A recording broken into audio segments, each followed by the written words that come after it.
Monsieur le Président du Conseil espagnol, Monsieur le Ministre des Affaires étrangères, Monsieur le Secrétaire général de l'Union du Maghreb arabe, Monsieur le Secrétaire général de l'Union pour la Méditerranée, Mesdames, Messieurs, je voudrais tout d'abord vous remercier pour votre participation à cette réunion informelle des ministres des Affaires étrangères du dialogue 5+5 en marge du premier forum de haut niveau des affaires organisé à Barcelone au siège du secrétariat de l'Union pour la Méditerranée. C'est l'occasion de remercier l'Espagne, le Portugal, l'Union pour la Méditerranée et l'IMED pour cette initiative d'organiser ce forum dans cette belle ville, Barcelone. Je salue la présence parmi nous de son Excellence, le Président du Conseil espagnol, qui nous a fait l'honneur de prononcer le discours d'ouverture de cette importante rencontre. L'initiative 5+5 représente un cadre efficace pour la coopération et la concertation entre les États membres pour le renforcement du dialogue entre l'Union européenne et l'Union du Maghreb arabe afin de faire de la région un havre de paix, de sécurité et de stabilité.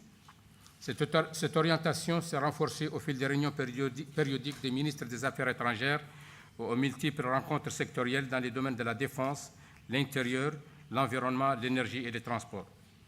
La deuxième réunion des ministres des Affaires étrangères, tenue à Nouakchott les 15 et 16 avril 2013, a recommandé l'ouverture du dialogue 5+5, et ce conformément à la décision du deuxième sommet des chefs d'État et de gouvernement tenu à Malte à d'autres domaines de la coopération, et c'est dans ce cadre que s'inscrit l'organisation de l'actuel Forum des affaires. Elle a également permis aux ministres de faire une évaluation des actions déjà menées et d'envisager d'autres perspectives. Ils ont évoqué au cours de cette rencontre des sujets tels que le processus démocratique et la sécurité dans la région du Sahel.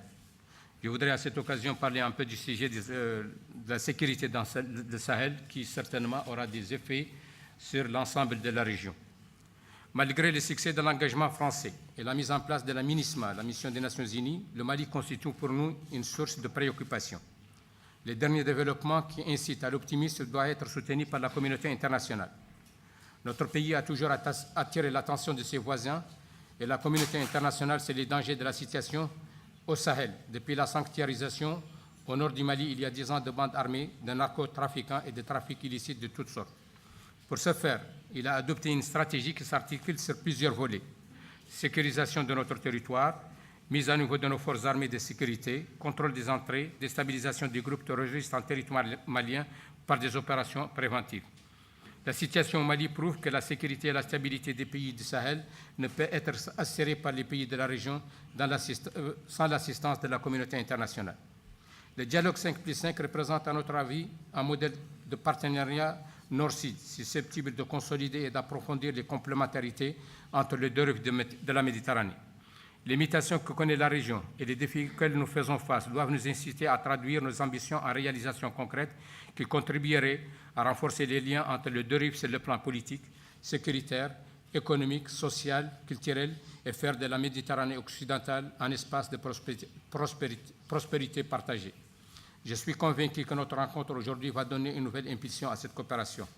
Avant de terminer, je remercie le gouvernement espagnol, l'Union pour la Méditerranée, l'IMED et Casa Méditerranée pour l'organisation de cet important forum, et j'ose espérer que l'ensemble de la communauté d'affaires de la région va saisir cette opportunité pour renforcer l'intégration régionale et les relations commerciales par l'investissement et la création des joint ventures. Je vous remercie.